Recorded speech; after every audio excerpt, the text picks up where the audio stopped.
बिस्मिल्लाहिर्रहमानिर्रहीम। Food chemistry subject हम study कर रहे हैं, जिसमें हमने वाटर का जो कंपोनेंट था या कंटेंट था, तो हमने उसका इंट्रोडक्शन, डेफिनेशन, उसका स्ट्रक्चर, फंक्शंस क्या क्या हैं, ये हमने उसमें पढ़ लिया था। उसी से इंटर रिलेटेड एक और इम्पॉर्टेंट टॉपिक है जिसको आज हम स्टडी करेंगे, and that is water activity. Water activity ये रेशो है वेपर प्रेशर का वाटर एक सोल्यूशन में और प्योर वाटर के वेपर प्रेशर के साथ जब हम इसका कंपैरिजन करते हैं तो इसको हम कहते हैं वाटर एक्टिविटी। अगर इसको हम फार्मूला फॉर्म में मैं आपको बताऊं तो वाटर एक्टिविटी को AW से हम डिनोट करते हैं। AW is equal to PS over PW। PS जो मैंने आपको अभी बताया कि vapour pressure of water in a solution, AW to the vapour pressure of pure water. Water activity इस सेंस में एक बहुत ही इंपॉर्टेंट फिनोमिना है कि इससे फूड प्रोसेसर ये डिटरमिन करता है कि कौन सा फूड किस शेल्फ लाइफ का है। और वाटर एक्टिविटी आप सबको पता है कि जब हम कैटेगराइज करते हैं फूड को तो वाटर एक्टिविटी की बेसिस पे हम उसकी डिफरेंट क्लासेस रखते हैं। लाइक पेरिशेबल फूड होता है जो जल्दी ख़राब होता है तो उसमें वाटर कंटेंट ज़्यादा होता है। इसके अलावा सेमी ड्राई या ड्राई होते हैं तो उनकी शेल्फ लाइफ ज़्यादा होती है, क्योंकि वाटर एक ऐसा मीडिया है जो कि हर माइक्रोब को ग्रो करने के लिए चाहिए होता है। तो इस वजह से वाटर एक्टिविटी ही की बेस पे हम फूड को डिफरेंट कैटेगरीज में डिवाइड करते हैं और फिर हम उनकी शेल्फ लाइफ को स्टडी करते हैं। तो वाटर एक्टिविटी में हम लिविंग टिश्यूज के अंदर देखते हैं कि उसमें फ्री वाटर कितना है और उसमें बाउंड वाटर कितना है। ये तो अर्लियर मैं आपको बता चुकी हूँ कि फ्री वाटर जो है तो वो हम इजीली उसको डिफरेंट प्रिजर्वेशन टेक्नोलॉजीज के ज़रिए उसको हम डिहाइड्रेट भी कर सकते हैं, उसको हम बाउंड भी कर सकते हैं, उसको हम फ्रीज भी कर सकते हैं। लेकिन जो आपका बाउंड वाटर है ना, ये आपका फ्रीज करना या इसके ऊपर कोई भी प्रिजर्वेशन टेक्नोलॉजी अप्लाई करना that is a little bit difficult.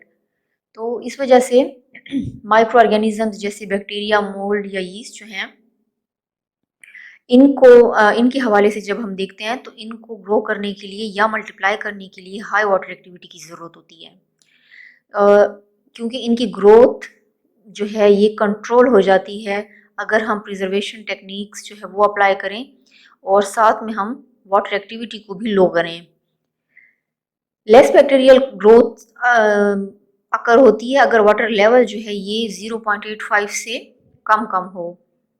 अगर वाटर एक्टिविटी का मैं आपको लेवल बताऊं तो ये 0 से 1 तक इसका इंडिकेटर होता है। 0 mean no water activity and 100 mean 1 mean highest water activity.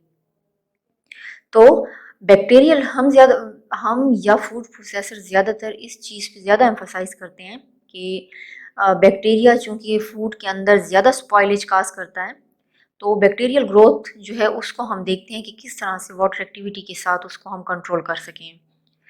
तो फूड का जब वाटर एक्टिविटी का लेवल 0.85 तक हम ले आते हैं तो यहाँ पे काफ़ी बैक्टीरियल पॉपुलेशन को हम कंट्रोल कर लेते हैं।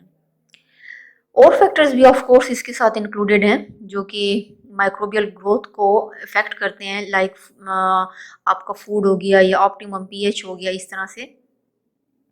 लेकिन साथ ही वाटर एक्टिविटी भी हम देखते हैं, जैसे जैम, जेलीज वगैरह को जब हम प्रिजर्व करते हैं तो उसमें हाई कॉन्सेंट्रेशन शुगर की डाल देते हैं, या अगर हम उसकी बात करें अचार वगैरह की, पिकल्स वगैरह की, जिसमें हम ब्राइन का एक ज़्यादा सोल्यूशन डाल देते हैं, या मीट जब हम प्रिजर्व करते हैं तो उसमें हाई कॉन्सेंट्रेशन सॉल्ट की होती है। ये दोनों जो हैं ये इफ़ेक्टिव प्रिजर्वेटिव हैं, क्योंकि ये वाटर एक्टिविटी को लो कर देते हैं, पानी को सक कर लेते हैं, तो ऑटोमेटिकली जो वाटर का लेवल है वो नीचे आ जाता है।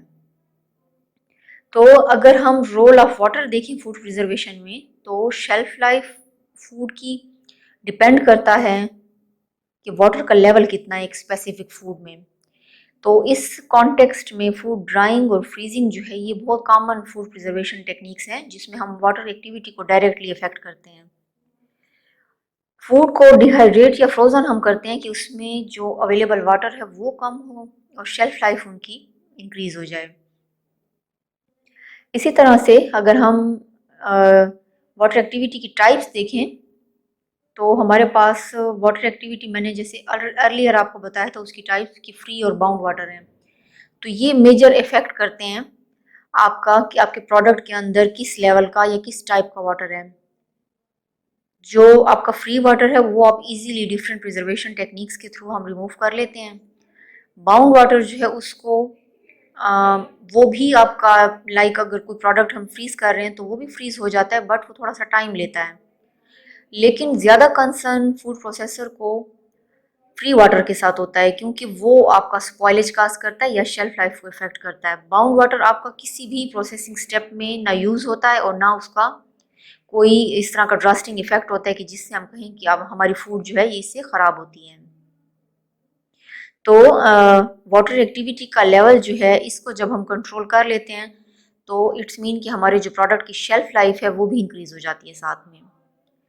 ठीक है, इसके अलावा हम डिफरेंट टाइप का जो फार्मूलेशन है या ह्यूमेक्टेंट्स वगैरह हैं तो वो भी हम ऐड करते हैं डिफरेंट फूड के अंदर ताकि जो फूड का एक प्रोफाइल है उनकी न्यूट्रिशनल प्रोफाइल वो भी इफेक्ट ना हो विद रिलेशन टू वाटर। और इसके अलावा जो उसके अंदर पैथोजेनिक या स्पॉइलेज बैक्टीरिया हैं तो वो भी उनकी भी जो ग्रोथ है उसको हम चेक कर सकें। तो स्टूडेंट ये वाटर एक्टिविटी का शॉर्ट सा हमारा टॉपिक था। इसमें काइंडली अगर कोई क्वेश्चन हो तो आप पूछें।